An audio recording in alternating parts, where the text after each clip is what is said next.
हमारे वीडियोस मसीहियों को ये समझाने और बताने के लिए बनाए जाते हैं कि प्रभु यीशु मसीह का दूसरा आगमन बहुत ही शीघ्र है और कैसे एक मसीही व्यक्ति को अपना जीवन बाइबल के अनुसार बिताना है, और उन लोगों के लिए भी बनाए जाते हैं जो जीवित और सच्चे परमेश्वर को खोज रहे हैं।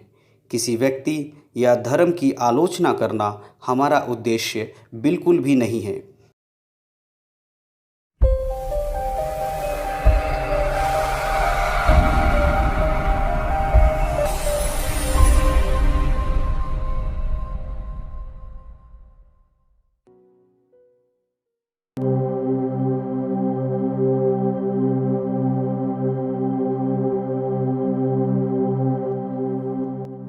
आप सभी को प्रभु यीशु मसीह के नाम से जय मसीह की। मैं निमेश कुमार आप सभी का स्वागत करता हूं द लिविंग गॉड मिनिस्ट्रीज़ की ओर से। आज के बाइबल अध्ययन, पारिवारिक बाइबल अध्ययन में, फैमिली बाइबल स्टडी के इस सेशन में परमेश्वर के नाम की महिमा और स्तुति हो। मैं विश्वास करता हूं बीते समय से लेकर अब तक परमेश्वर ने आपको और आपके परिवार को सुरक्षित रखा है और संभाला है। इसके लिए परमेश्वर के नाम की स्तुति और महिमा हो। धन्यवाद हो परमेश्वर का। आज के वचन के लिए हम फिर से आप सबके साथ में हैं। आज हम जिस प्रकार पिछले दिनों में हम लूका रचित सुसमाचार को पढ़ रहे हैं, अब तक हमने उसके अध्याय 8 तक पढ़ा है। आज हम उसके अध्याय 9 को पढ़ेंगे।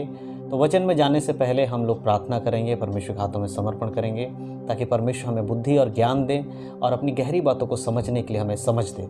तो मैं आज के दिन फिर से आप सबके साथ हूँ और मेरे साथ मेरी पत्नी दिव्या है जो बाइबल से आज के अध्ययन को पढ़ेंगी। बाइबल के जो पाठ है आज पढ़ेंगी वो, और उसके बाद हम उसको समझेंगे और मैं आखिरी में कुछ बातों को उसके द्वारा आप सभी को बताऊंगा और समझाने की कोशिश करूंगा कि हमने क्या पढ़ा है। तो परमेश्वर के नाम की स्तुति और महिमा हो। मैं विश्वास करता हूं कि आप सभी लोग हमारे साथ इस बाइबल अध्ययन को जो कर रहे हैं और उसमें परमेश्वर आपको आशीष दे रहा है, आपको बाइबल की बातों को समझने में परमेश्वर मदद कर रहा है। प्रभु के नाम की महिमा हो। आइए हम प्रार्थना करेंगे और इस सभा को शुरू करेंगे। सर्वशक्तिमान पिता परमेश्वर, हम आपका धन्यवाद करते सुंदर समय के लिए जो आपने हमें दिया। प्रभु जी, आपके नाम की स्तुति करते हैं, आपके नाम की महिमा करते हैं पिता। विशेषकर इस समय प्रार्थना करते हैं प्रभु जी आपके वचन के लिए। हम सभी को पिता अपने ज्ञान और सामर्थ्य से भरे प्रभु, आपके बाइबल की बातों को समझने के लिए, आपके वचनों को समझने के लिए पवित्र आत्मा आप हमें ज्ञान दीजिए, हमें समझ दीजिए। आपकी गहरी बातें हमें समझाने के लिए आप सहायता कीजिए प्रभु जी। आपके बलवंत हाथों में समर्पण करता हूँ। दिव्या को आपके हाथों में सौंपता हूँ पिता। वचनों को पढ़ने के लिए आप सहायता मदद करें परमेश्वर पिता। मुझे भी प्रभु इस्तेमाल करें आपके वचन के द्वारा समझाने के लिए पिता। जो लोग देख रहे हैं पिता, उन्हें आशीषित करें, आपके वचन की गहरी बातें समझने के लिए मदद करें। यीशु मसीह के नाम से हर एक बंधा हुआ बुद्धि खुल जाए प्रभु, उनका विवेक खुले और वचन की गहरी बातों को समझ कर परमेश्वर उनके जीवनों में आने का परमेश्वर मार्ग बने और प्रभु जी इसके अनुसार जीवन जीने के लिए आप सहायता मदद करें प्रभु जी। धन्यवाद पिता। आगे के समय आपके हाथों में समर्पण करते हुए यीशु मसीह के नाम से मांगता हूँ, आमीन आमीन। परमेश्वर के नाम की स्तुति और महिमा हो। तो आज हम फिर से पढ़ेंगे लूका रचित सुसमाचार उसका अध्याय 9। तो मैं चाहता हूँ कि हम सभी के लिए इस समय मेरी पत्नी दिव्या इस वचनों के द्वारा पढ़कर हमें बताएंगे और उसके बाद हम इस वचनों से समझेंगे। तो आइए हम पढ़ेंगे लूका रचित सुसमाचार अध्याय 9। लूका रचित सुसमाचार अध्याय 9। 12 प्रेरितों का भेजा जाना।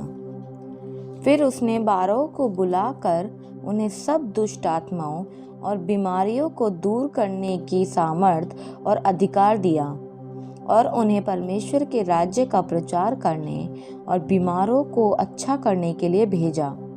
उसने उनसे कहा, मार्ग के लिए कुछ ना लेना, ना तो लाठी, ना झोली, ना रोटी, ना रुपए और ना 2 कुर्ते। जिस किसी घर में तुम उतरो वहीं रहो और वहीं से विदा हो। जो कोई तुम्हें ग्रहण ना करे उस नगर से निकलते हुए अपने पाँव की धूल झाड़ डालो कि उन पर गवाही हो। अतः वे निकलकर गांव-गांव सुसमाचार सुनाते और हर कहीं लोगों को चंगा करते हुए फिरते रहे। हेरोदेस की उलझन। देश के चौथाई का राजा हेरोदेस यह सब सुनकर घबरा गया, क्योंकि कुछ ने कहा कि यूहन्ना मरे हुओं में से जी उठा है, और कुछ ने यह कि एलिय्याह दिखाई दिया है, और औरों ने यह कि पुराने भविष्यद्वक्ताओं में से कोई जी उठा है। परंतु हेरोदेस ने कहा, यूहन्ना का तो मैंने सिर कटवाया अब यह कौन है जिसके विषय में ऐसी बातें सुनता हूँ? और उसने उसे देखने की इच्छा की। 5,000 पुरुषों को खिलाना।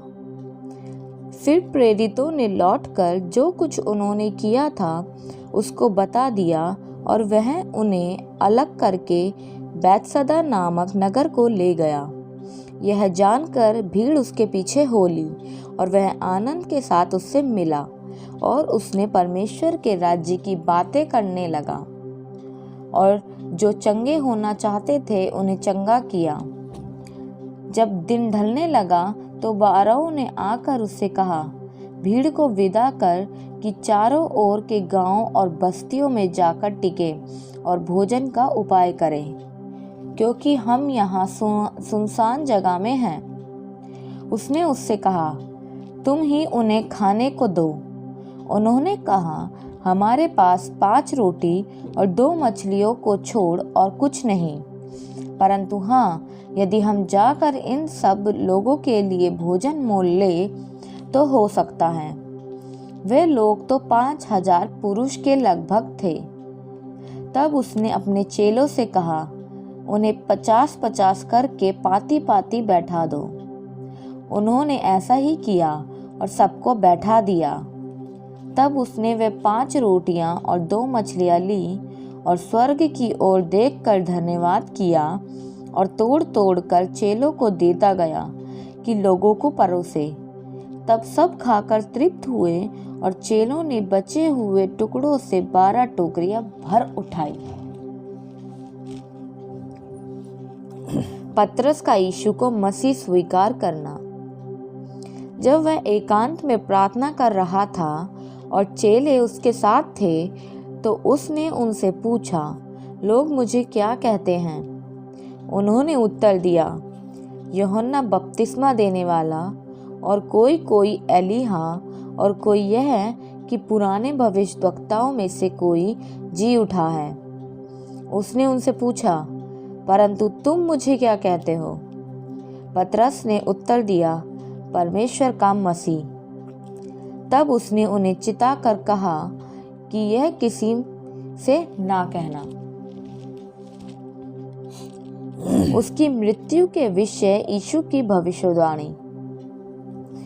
फिर उसने कहा, मनुष्य के पुत्र के लिए अवश्य है कि वह बहुत दुख उठाए, और पुरनिये और प्रधान याजक और शास्त्री उसे तुच्छ समझकर मार डाले, और वह तीसरे दिन जी उठे। यीशु के पीछे चलने का अर्थ। उसने सबसे कहा, यदि कोई मेरे पीछे आना चाहे तो अपने आपे से इनकार करे और प्रतिदिन अपना क्रूस उठाए हुए मेरे पीछे हो ले। क्योंकि जो कोई अपना प्राण बचाना चाहेगा वह उसे खोएगा, परंतु जो कोई मेरे लिए अपना प्राण खोएगा वही उसे बचाएगा। यदि मनुष्य सारे जगत को प्राप्त करे और अपना प्राण खो दे या उसकी हानि उठाए तो उसे क्या लाभ होगा? जो कोई मुझसे और मेरी बातों से लजाएगा, मनुष्य का पुत्र भी जब अपनी और अपने पिता की और पवित्र स्वर्गदूतों की महिमा सहित आएगा तो उससे लजाएगा। मैं तुमसे सच कहता हूँ कि जो यहाँ खड़े हैं उनमें से कुछ ऐसे हैं कि जब तक परमेश्वर का राज्य ना देख ले तब तक मृत्यु का स्वाद ना चखेंगे। यीशु का रूपांतरण। इन बातों के कोई 8 दिन बाद वह पतरस, यूहन्ना और याकूब को साथ लेकर प्रार्थना करने के लिए पहाड़ पर गया। जब वह प्रार्थना कर ही रहा था तो उसके चेहरे का रूप बदल गया और उसका वस्त्र श्वेत होकर चमकने लगा। और देखो, मूसा और एलिय्याह ये 2 पुरुष उसके साथ बातें कर रहे थे। ये महिमा सहित दिखाई दिए और उसके मरने की चर्चा कर रहे थे जो यरूशलेम में होने वाला था। पतरस और उसके साथी नींद से भरे थे और जब अच्छी तरह सचेत हुए तो उसकी महिमा और उन दो पुरुषों को जो उसके साथ खड़े थे देखा। जब वह उसके पास से जाने लगे तो पतरस ने यीशु से कहा, हे स्वामी, हमारा यहाँ रहना भला है। अतः हम 3 मंडप बनाए, एक तेरे लिए, एक मूसा के लिए और एक एलिय्याह के लिए। वह जानता न था कि क्या कह रहा था। वह जानता न था कि क्या कर रहा है।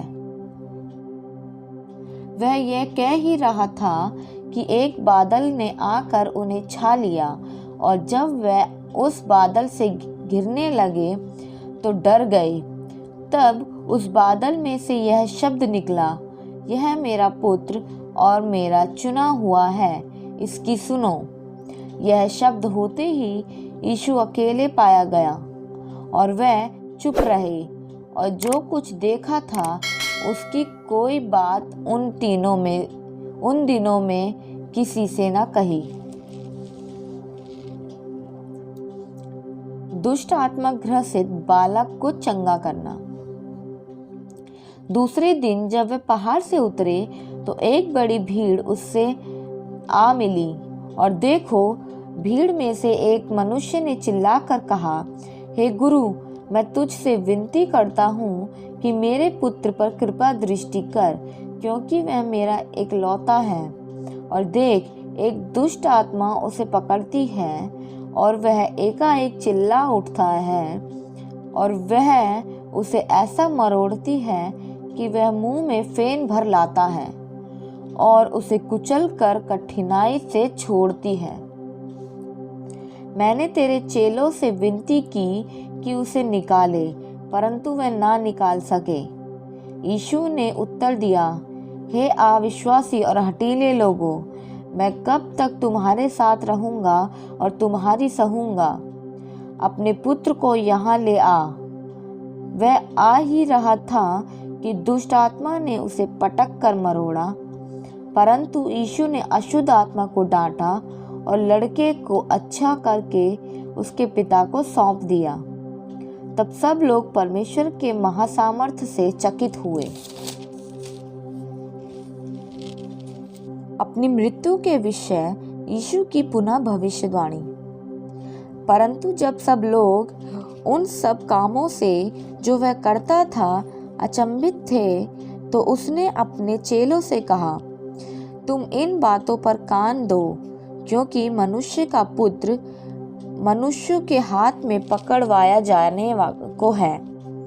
परंतु वह इस बात को ना समझते थे, और यह उसने छिपी रही कि वह उसे जानने ना पाए, और वह इस बात के विषय में उससे पूछने से डरते थे। सबसे बड़ा कौन?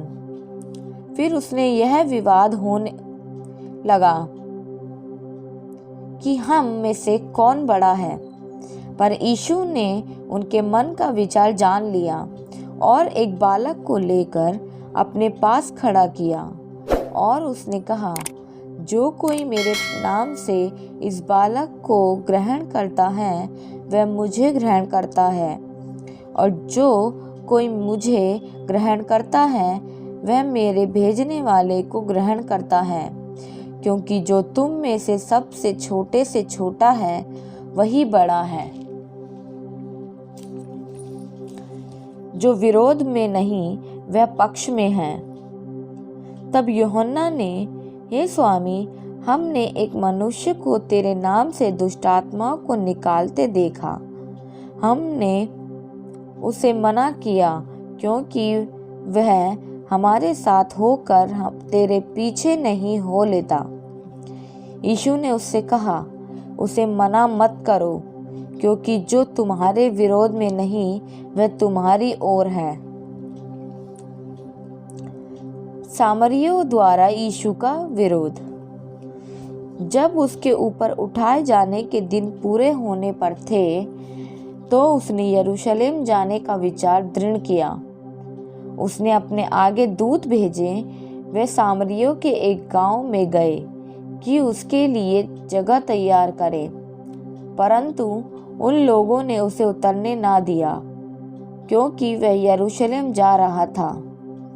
यह देखकर उसके चेले याकूब और यूहन्ना ने कहा, हे प्रभु, क्या तू जानता है कि हम आज्ञा दें कि आकाश से आग गिरकर उन्हें भस्म कर दे?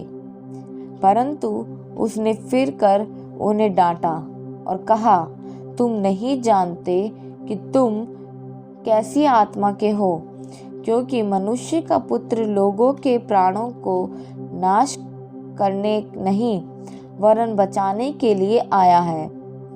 और वह किसी दूसरे गांव में चले गए। यीशु का चेला बनने का मूल्य। जब वह मार्ग में जा रहे थे तो किसी ने उससे कहा, जहां जहां तू जाएगा मैं तेरे पीछे हो लूंगा। यीशु ने उससे कहा, लोमड़ियों के भट्ट और आकाश के पंछियों के बसेरे होते हैं,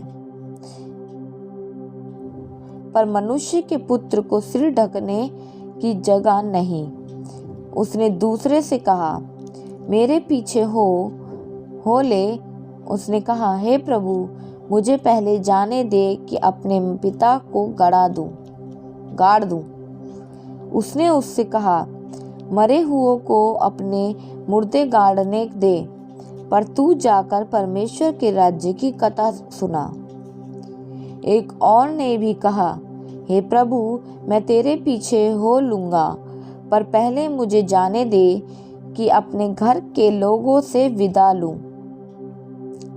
यीशु ने उससे कहा, जो कोई अपना हाथ हल पर रखकर पीछे देखता है वह परमेश्वर के राज्य के योग्य नहीं। हालेलुया, परमेश्वर के नाम की महिमा और स्तुति हो। तो धन्यवाद हो परमेश्वर का, इस वचनों को पढ़ने के लिए हमें मौका दिया, समझने के लिए परमेश्वर ने बुद्धि और ज्ञान दिया। तो इस प्रकार से हमने आज पढ़ा लूका रचित सुसमाचार उसका अध्याय 9। तो यहाँ पर पहले हमने जो देखा, पिछले अध्याय 8 में हमने पढ़ा था, जिसमें हमने बहुत सारी बातें देखी थी।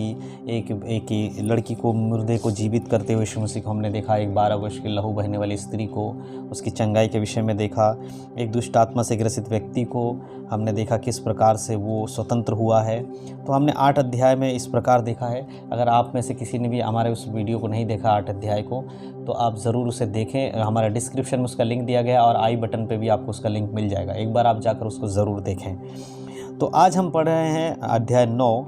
तो यहाँ पर सबसे पहले यहाँ 12 प्रेरितों को भेजा जाना। यहाँ पर यीशु मसीह के चेलों में से, कई चेलों में से 12 लोग को यीशु मसीह ने चुना और अलग करके उन्हें प्रेरित कहा, और इनको परमेश्वर ने जगह जगह भेजा कि गांव-गांव जाओ और जाकर सुसमाचार का प्रचार करो। और इस प्रकार के उनको सामर्थ्य दी। बीमारियों को चंगाई करने का सामर्थ्य था, दुष्ट आत्माओं को निकालने का सामर्थ्य था, और एक आज्ञा भी उनको दी गई थी कि जहाँ जाओ वहाँ जाने से पहले अपने साथ कुछ भी मत लेके जाओ। ना रोटी लेके जाओ, ना लाठी लेके जाओ, ना 2 जोड़ी कुर्ते लेके जाओ। इस प्रकार का यीशु मसीह ने वहाँ बताया। परंतु कहा कि जहाँ भी जाते, जिसके घर में भी रुकते, उसी घर में खाओ, उसी घर में रहो और उसी घर से विदा हो। और जब तुम्हारी बात कोई सुनता है, सुसमाचार को सुनता है, तो ठीक है। अगर कोई तुम्हारी बात को नहीं मानता है तो अपने पैरों की धूल उस जगह पे झाड़ दो, ताकि जो न्याय का दिन होगा, अंत के समय जब न्याय किया जाएगा, तब वो तुम्हारे पैरों का जो धूल है वो गवाही देगा कि इन लोगों को सुसमाचार सुनाया गया था और इन्होंने यकीन नहीं किया था। तो कोई भी ये नहीं कह पाएगा कि हमने तो यीशु के बारे में नहीं जाना। अगर किसी के पास भी एक बार भी किसी ने यीशु मसीह के बारे में बताया, तो उसके पैरों की धूल भी इस बात की गवाही देगी। और उसके आगे हम देखते हैं कि जब यीशु मसीह की इस चमत्कारों की जो चर्चा हुई, तो क्या हुआ कि उस समय का जो राजा था, हेरोदेस राजा वहाँ का गलील में, तो उस राजा को पता लगा कि एक चमत्कारी व्यक्ति है जो चमत्कार करता है। तो वो थोड़ा घबरा गया, क्योंकि वो सोचता था कि यूहन्ना ही चमत्कार करने वाला है, यूहन्ना ही भविष्यवक्ता था। लेकिन वो सोचता, मैंने तो यूहन्ना को मरवा दिया, फिर ये व्यक्ति कौन आ गया। तब लोगों ने उससे कहा कि ये भी अच्छे चमत्कारिक काम करता। तो वहाँ पर हेरोदेस का जो है थोड़ा मन उदास हो गया और वो सोचने पर मजबूर हो गया।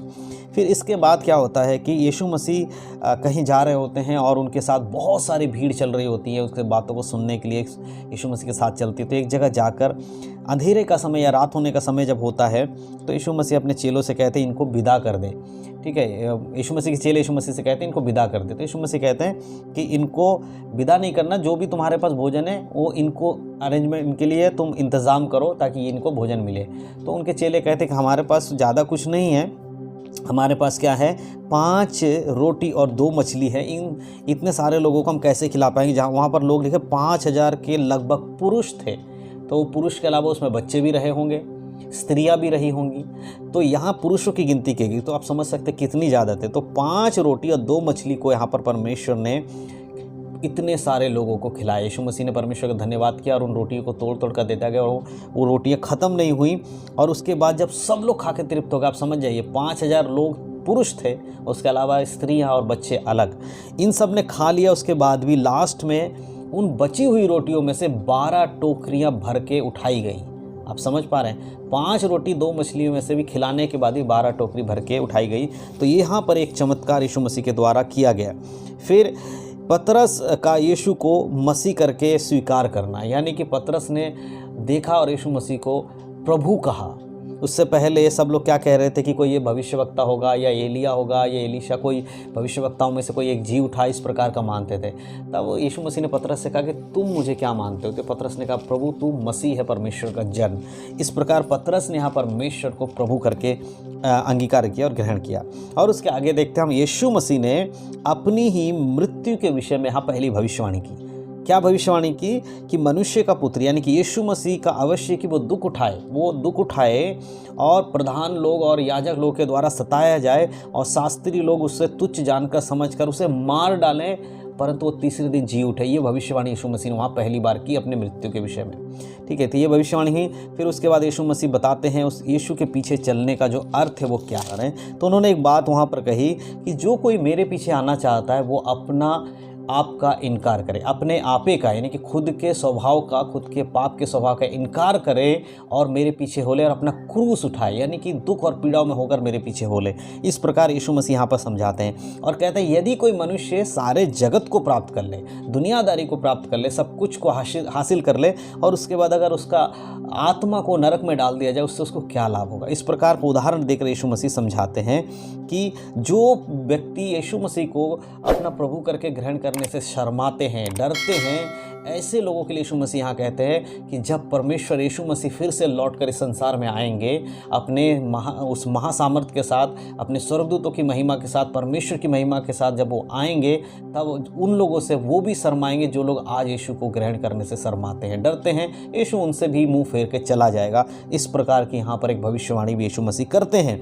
और उसके बाद एक बात होती है कि उनके चेले और यीशु मसीह कहीं पे जा रहे होते हैं पहाड़ पर, वहाँ पर यीशु मसीह का रूपांतरण यानी कि बदलाव, उनके शारीरिक रूपांतरण होता है और वहाँ उनके चेले देखते हैं कि यीशु मसीह का जो वस्त्र है वो श्वेत हो गया और यीशु मसीह एलिया और मूसा के साथ बातें करते उन्हें दिखाई देते हैं। और पतरस वहाँ पर कहता है कि प्रभु यहाँ पर उत्तम है कि हम तुम तीनों के लिए मंडप बनाएं, यानी कि यहाँ पर हम तुम तीनों के लिए झोपड़ी बनाएं, बेदी बनाएं। तब वहाँ पर एक आकाशवाणी होती है और वो कहते हैं, क्या कहते हैं आकाशवाणी में, यह मेरा प्रिय पुत्र और मेरा चुना हुआ है, इसकी सुनो। यह मेरा प्रिय पुत्र और मेरा चुना हुआ है, इसकी सुनो। यहाँ पर इस भविष्यवाणी को सुनने के बाद जब वो भविष्यवाणी खत्म होती है, उन लोगों को केवल वहाँ पर यीशु मसीह नजर आते हैं और उसके बाद इस बातों की चर्चा उनमें से ज़्यादातर लोग नहीं करते। ठीक है, उसके आगे हम देखते हैं कि एक दुष्ट आत्मा ग्रसित बालक को चंगा करना। उस व्यक्ति को जिसको अंदर दुष्ट आत्मा उस बच्चे में थी, उसके पिता ने पहले भी यीशु मसीह के चेलों के पास आकर कहा कि इसमें से दुष्ट आत्मा निकाल दे, लेकिन किसी ने भी प्रार्थना करके उसमें से दुष्ट आत्मा नहीं निकाल पाया। तब यीशु मसीह के पास उसका पिता आकर कहता है कि मैंने तेरे चेलों से भी कहा था लेकिन उन्होंने नहीं निकाला। इस पर यीशु मसीह ने अपने चेलों की ओर देखकर कहा कि हे अल्प विश्वासी, मैं कब तक तुम लोगों के साथ रहूँगा, तुम्हारा विश्वास कहाँ है। तब यीशु मसीह ने उस बालक को बुलाया और जैसे यीशु मसीह ने आवाज़ दी, वो बालक को जो दुष्टात्मा ने पकड़ा था उसे मरोड़ कर पटकने लगी और यीशु के सामने आते वो दुष्टात्मा उसमें से निकलकर उसे छोड़कर चली गई।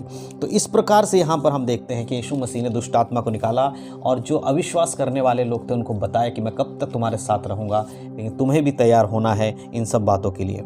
दूसरी बार यहाँ पर एक और बात, दूसरी बार यीशु मसीह यहाँ पर अपनी मृत्यु की भविष्यवाणी कर रहे हैं। पहले कर चुके हैं, अब फिर से एक बार और कर रहे हैं और यहाँ पर इस प्रकार वो कह रहे हैं कि यीशु मसीह कहता मनुष्य के पुत्र को हाथ, इसमें 44 में लिखा है, तुम इन बातों पर कान दो, क्योंकि मनुष्य का पुत्र मनुष्य के हाथ में पकड़वाया जाएगा जाने को। मनुष्य के हाथ में पकड़वाए जाने को है।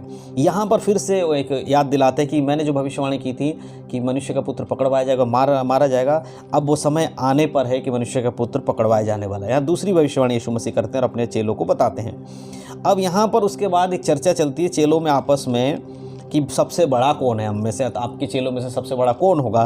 तो इस पर यीशु मसीह कहते हैं कि जो कोई मेरे नाम से एक बालक को भी ग्रहण करता है वह मुझे ग्रहण करता है, और जो मुझे ग्रहण करता है वो मेरे भेजने वाले यानी परमेश्वर को ग्रहण करता है। और जो स्वर्ग राज में सबसे छोटा होगा, जो इस संसार में अपने आप को सबसे छोटा करके चलेगा, उस स्वर्ग राज में सबसे बड़ा किया जाएगा। यहाँ पर एक उदाहरण देकर यीशु मसीह समझाते हैं कि आज अगर तुम अपने आप को नम्र करते हो और सब में छोटे बनने की कोशिश करते हो तो एक दिन स्वर्ग में तुम्हें सबसे बड़ा किया जाएगा। इसीलिए यहाँ लड़ाई की बात ही नहीं है, तुम्हें अपने आप को पहचानना है, तुम्हें छोटा बनना है, सबसे छोटा बन के चलना है ताकि तुम बड़े बन सको। हालेलुया। और उसके बाद जो विरोधी विरोध में नहीं है वो तुम्हारे पक्ष में। इस प्रकार यीशु मसीह यहाँ बताते हैं कि जो व्यक्ति तुम्हारे विरोध में बातें नहीं करता वो तुम्हारे पक्ष में, इसीलिए किसी से वाद विवाद करने की आवश्यकता नहीं है। अपने जीवन को देखो और प्रभु में आगे बढ़ो। हालेलुया। और उसके बाद हम अगर देखें तो सामरी नगर के बारे में यहाँ देखते, सामरी के द्वारा यीशु मसीह का विरोध किया जाता है। सामरी नगर जब यरूशलेम को जा रहे होते हों तो वहाँ पर सामरी नगर में जब जाते तो यरूशलेम जाने के विचार किया और अपने मार्ग में दूत भेजा। वे सामरी के गांव में गए और उसके लिए जगह तैयार करें, ताकि उसके लिए जगह, परंतु उन लोगों ने उसे उतरने ना दिया। यानी कि सामरी लोगों ने यीशु मसीह को अपने गांव में आने नहीं दिया, क्योंकि वो इजरायली था और सामरी लोगों के और इजरायली के बीच में बहुत ही ज़्यादा दुश्मनी टाइप का एक सिस्टम था उस समय। तो यहाँ पर यीशु मसीह के चेले थोड़े से घमंडी हो जाते हैं।